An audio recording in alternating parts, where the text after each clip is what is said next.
When Mercy became strength, Captain Jake Morrison pulled his coat tighter as he walked through the abandoned mining station upon Kepler 442b. The ice world had been humanity's furthest colony until the corporate wars forced everyone to evacuate. Now it served as his base for salvage operations, far from the politics of Earth's solar system. The storm outside howled against the station's walls, carrying sheets of frozen rain that could cut through skin. Jake had been alone here for 3 months, collecting valuable metals from the old mining equipment. It was dangerous work, but it paid well enough to keep his small cargo ship running. He was checking the atmospheric readings when his proximity sensor screamed. Something big was approaching through the storm. Jake grabbed his rifle and moved to the observation deck. Through the swirling ice, he saw a massive ship descending. It wasn't human design. The hull was too smooth, too organic-looking. The ship crashed into the valley below his station, sending up a pillar of steam where superheated metal met the frozen ground. Jake watched through his scope as figures emerged from the wreckage. They moved slowly, struggling against the brutal cold. Even from a distance, he could see they weren't human. The aliens were tall and thin, with blue-gray skin that seemed to shimmer in the stormlight. They wore what looked like environmental suits, but the fabric was torn and useless against the killing cold of Kepler 442b. Jake counted 12 of them, including what appeared to be younglings huddled close to the adults. He should call the colonial authority. First contact protocols existed for a reason, but as he watched, one of the aliens collapsed. The others tried to help, but they were all suffering from the cold. The younglings cried out in high, musical voices that somehow cut through the storms. Roar. Jake lowered his rifle. These beings were dying. Whatever politics or procedures might apply later, right now they were just people in need of help. He activated his station's external speakers and broadcast on multiple frequencies. Unknown ship, this is Jake Morrison at mining station Epsilon 7. I see your situation. I have shelter and heat. If you can understand me, follow the beacon light I'm activating. A bright searchlight cut through the storm, pointing toward the station's main airlock. For a moment, nothing happened. Then the aliens began moving toward the light, supporting their injured and carrying their young. Jake met them at the airlock. Up close, he could see their desperation. Frost covered their skin, and their large, dark eyes held the kind of fear that comes from staring death in the face. The apparent leader, a female with intricate markings on her forehead, spoke in a melodic language he couldn't understand. Easy, Jake said, gesturing them inside. Come with me. It's warm in here. The aliens hesitated for just a moment. Then the female nodded and spoke what sounded like a command. They followed Jake into the heated corridors of the mining station.in. The main hall, Jake activated all the heating units and brought out every blanket and thermal wrap he could find. The aliens huddled together, their blue-gray skin slowly warming to a healthier shade. The younglings stopped shivering and began to look around with curious eyes. The female leader approached Jake. She touched her chest and spoke slowly. Zara. Then she pointed to him with a questioning expression. Jake, he replied, copying her. Gesture. Jake Morrison. Zara nodded and said something to her people. They all looked at Jake with what he hoped was gratitude. One of the younglings, braver than the rest, approached and touched Jake's hand with a thin, warm finger. Jake realized that this moment would change everything. First contact hadn't happened in some sterile laboratory or diplomatic chamber. It had happened because people were cold and alone, and someone else chose to help Dot as the storm raged outside. Jake began the long process of learning to communicate with his unexpected guests. He had no idea that his simple act of kindness would spark a chain of events that would reshape the galaxy forever. When compassion became rebellion, 3 days passed before Jake learned the true horror of his guest's situation. Through a combination of basic drawings, gestures, and the universal translator app on his datapad, he began to understand Zara's story. The aliens called themselves the Kethver. They were refugees, not explorers. Their homeworld had been invaded by something called the hegemony, a vast alliance of species that conquered and enslaved other races. The Kethvar were valuable because their natural biology allowed them to survive in extreme environments that would kill most other species.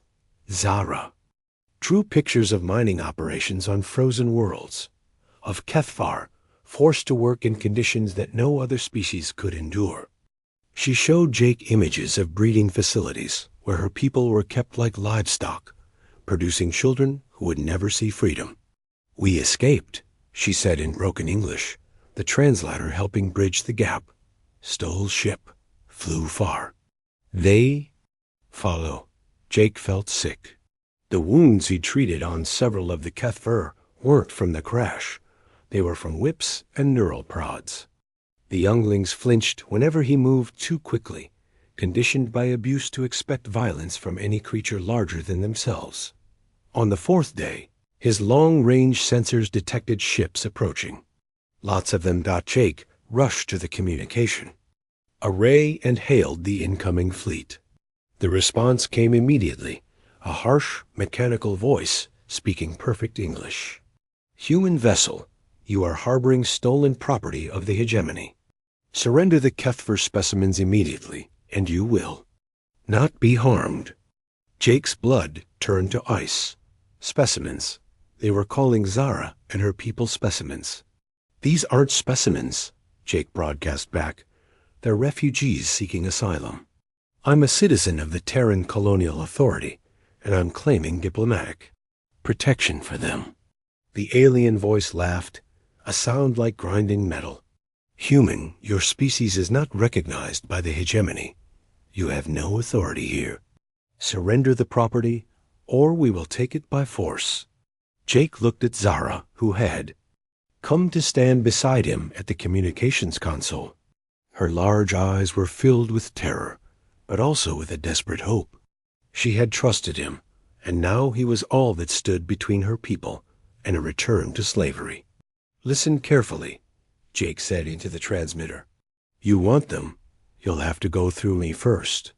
What followed was the most terrifying and one-sided battle in human history. The hegemony fleet consisted of 6 ships, each one larger than anything humanity had ever built. Jake's mining station had exactly 3 defensive turrets and shields, designed to protect against asteroid impacts. The attack lasted less than 10 minutes. Jake managed to destroy one enemy fighter with a lucky shot, but the station's defenses were quickly overwhelmed. As hull breaches opened and the atmosphere began venting into space, Jake made his final transmission. "This is Captain Jake Morrison of the Terran Colonial Authority. I'm transmitting all data regarding first contact with the Kethver species and the hostile alien force known as the hegemony. The aliens claim authority over intelligent beings as property. They have destroyed my station and will likely kill me for refusing to surrender refugees who sought my protection." The transmission went out on every emergency frequency, bouncing through relay stations across human space. Jake's last words were heard on Earth, Mars, Europa, and every human colony within 50 light years. "Humanity has always stood against slavery. We won't start bowing to it now, no matter who's holding the whip." The station exploded in a brilliant flash visible from orbit. But Jake's sacrifice was not in vain. Hidden in the mining tunnels below, Zara and her people survived in an emergency shelter Jake had shown them. More importantly, his message reached human space. The response was immediate and overwhelming. Within hours, the Colonial Authority declared the hegemony a hostile force and began mobilizing the fleet. Independent captains, corporate security forces, and even pirates united under a single banner for the first time in human history. Word spread across human space like wildfire. Aliens had destroyed a human station for the crime of showing mercy to refugees. They called sentient beings property and demanded humans bow to their authority. Humanity's answer was unanimous. Not today. Not ever. Admiral Catherine Cross took command of the hastily assembled fleet. She was a career military officer who had spent her life preparing for conflicts between human factions. Now she faced something entirely different, a war for the right of intelligent beings to be free. Jake Morrison died protecting people who had nowhere else to turn, she announced to her captains. He died because he chose compassion over fear. Now we choose what kind of species we want to be. The fleet that jumped toward Kepler 442b was the largest military force humanity had ever assembled. Ships that had been enemies weeks before now flew in formation, united by a simple principle. Nobody enslaves the innocent while humans draw breath. The first galactic war was about to begin. When unity became power, Admiral Catherine Cross studied the tactical displays aboard her flagship, the TCS Defiance. The assembled human fleet was impressive by human standards, 47 ships ranging from massive dreadnoughts to nimble corvettes.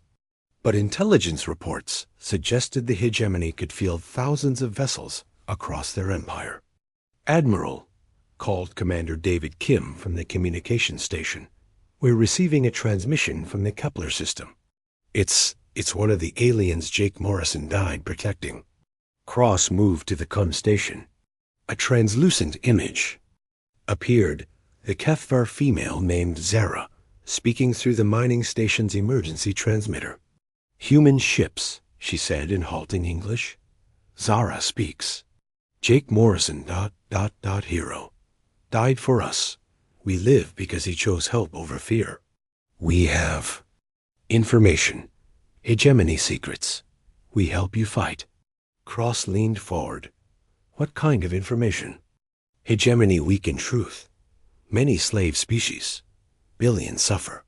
They fear uprising. Keep slaves separate, afraid, alone. But if free, if unite, Zara's eyes blazed with hope. We can break chains." The tactical situation suddenly became clear. To Cross, the hegemony wasn't just humanity's enemy. They were the enemy of every species they had enslaved. Jake Morrison hadn't just saved refugees. He had found humanity its first allies in a galactic war.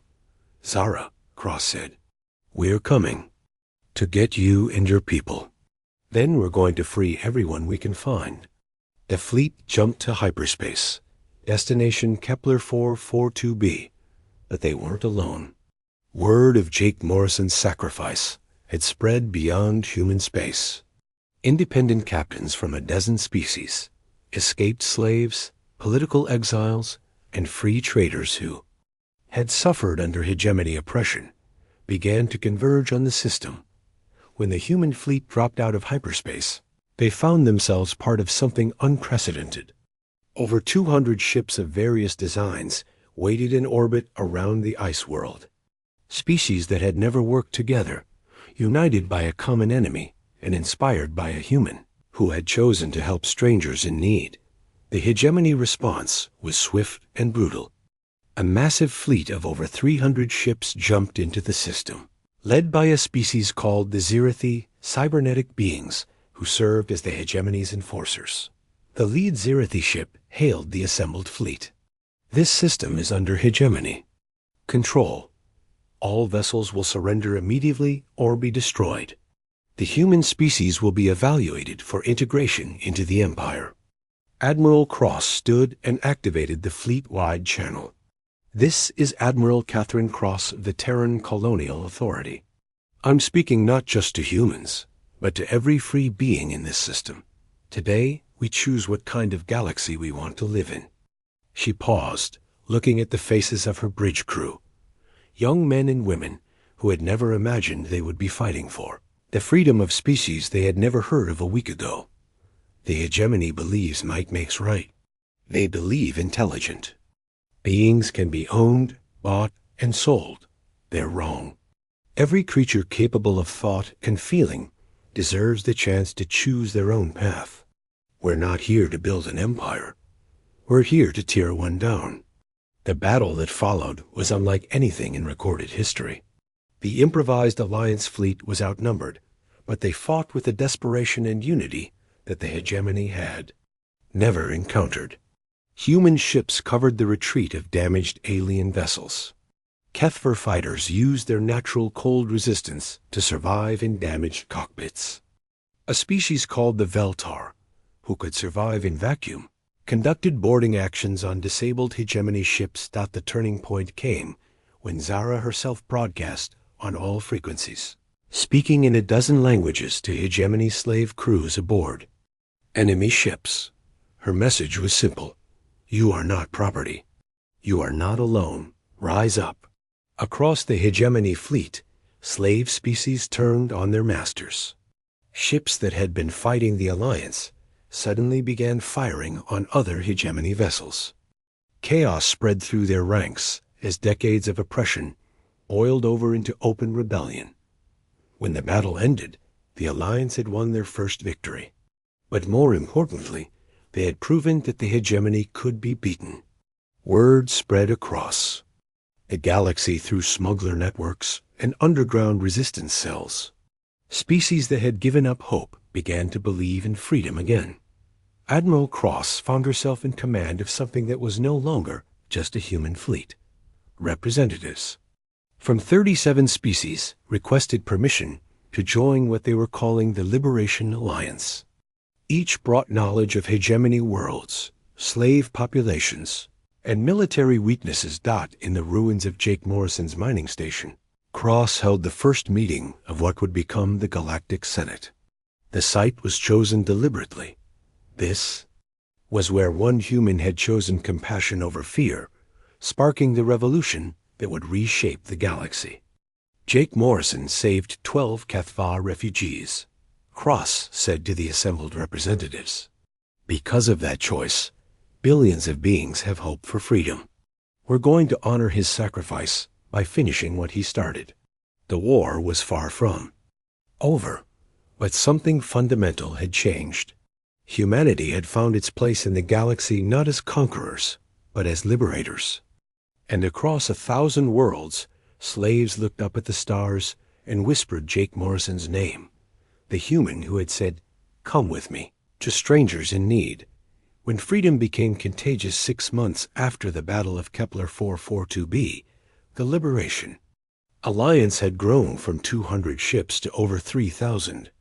Admiral Cross now commanded a truly multi-species fleet, with humans serving alongside beings they were still learning to understand. The Alliance's strategy was simple but effective. Strike fast at hegemony slave worlds, free the populations, and move on before reinforcements could arrive. Each liberated world provided new recruits, new ships, and new intelligence about hegemony operations. Captain Maria Santos piloted her corvette, the Freedom's Price, through the asteroid field surrounding hegemony mining station Omega-7.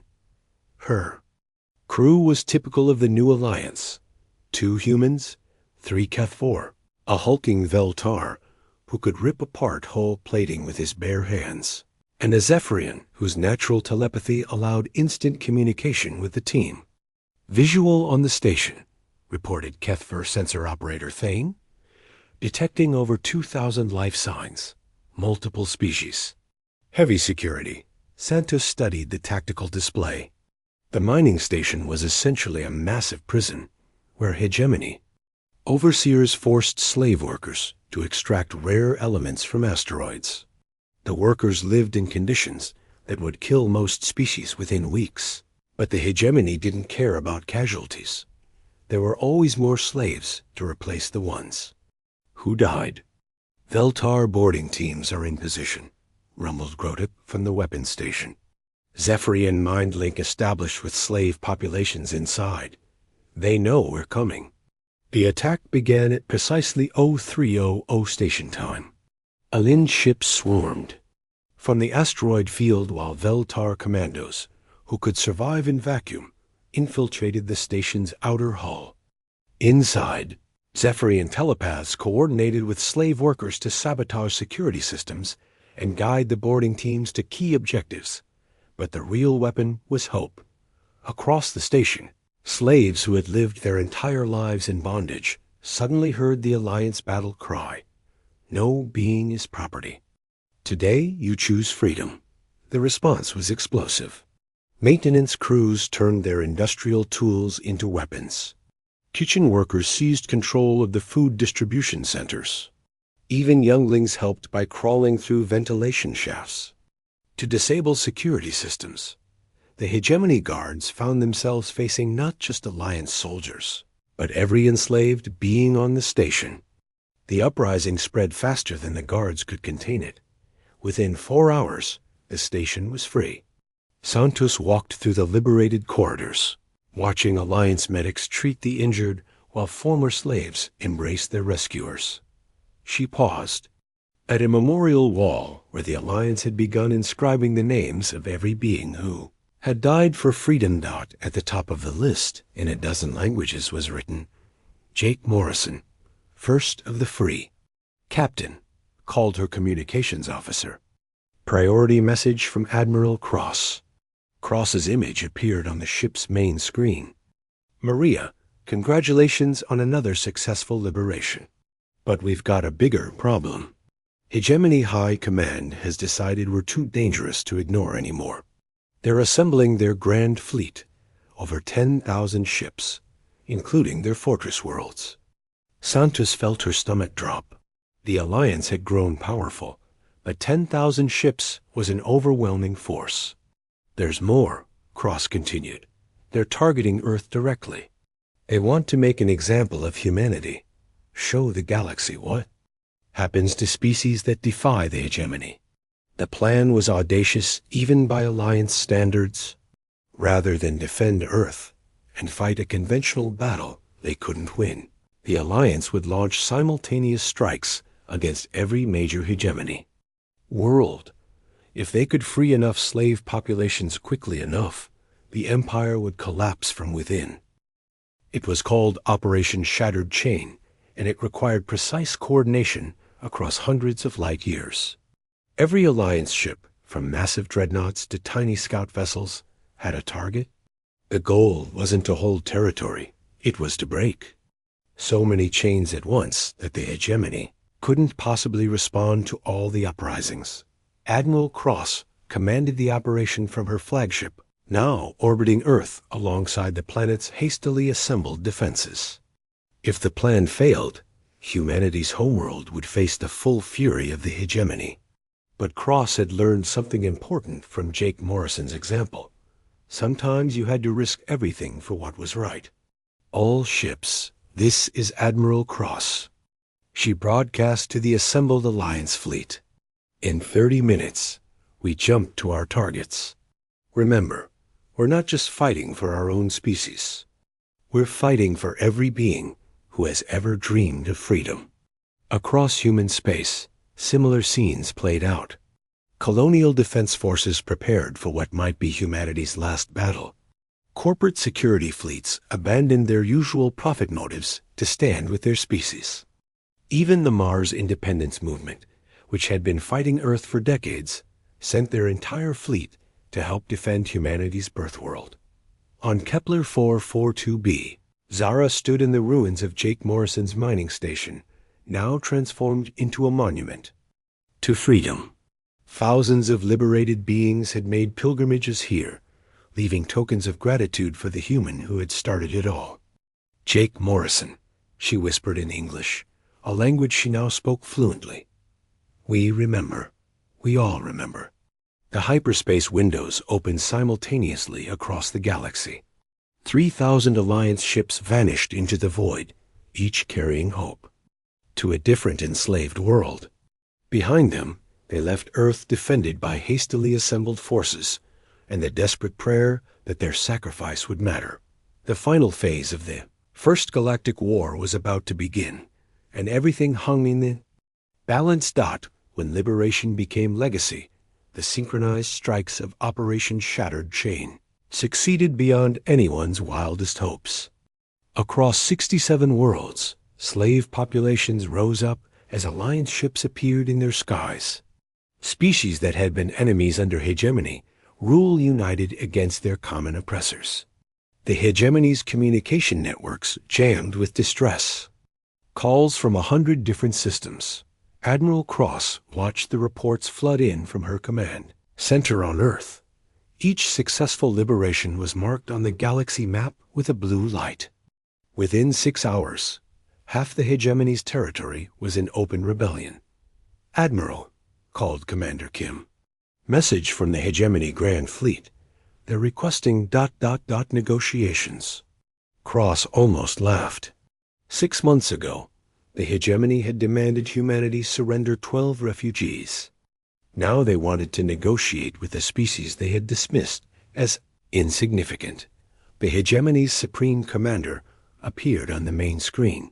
Zirathi, whose cybernetic implants covered most of his face. "Human Admiral, your actions have damaged valuable hegemony assets. We are prepared to offer your species protected status within the Empire in exchange for ceasing these attacks." Cross stood, her voice carrying across the command center and to every ship in the defense fleet. "Supreme Commander, I have a counteroffer. Surrender unconditionally and release every enslaved being in your territory. Then maybe we won't hunt down every ship in your fleet." The Zirathi's mechanical face showed no emotion. "Impossible. The hegemony has ruled for 10,000 years. We will not yield to a species that achieved spaceflight mere centuries ago." "Then you've learned nothing from Jake Morrison," Cross replied. "He didn't help the Kethvar because he was strong. He helped them because it was right. That's something your empire never understood." The transmission ended. Cross turned to her. "Tactical officer. Status on the Grand Fleet?" "They're maintaining position at the edge of the system, ma'am." "But, Admiral, you need to see this."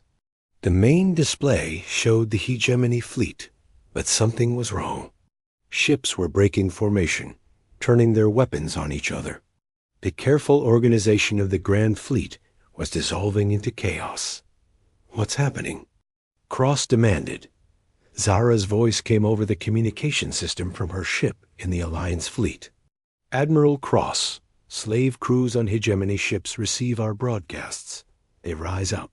Even Grand Fleet cannot stop the wave of freedom." Across the massive enemy formation, hegemony vessels suddenly found themselves fighting internal battles as their own slave crews rebelled. Ships designed to subjugate alien worlds became battlegrounds between oppressors and the oppressed. The final battle lasted 3 days. When it ended, the hegemony Grand Fleet had been destroyed not by enemy fire, but by the very beings they had enslaved. The few surviving hegemony commanders fled into deep space, their empire shattered beyond repair.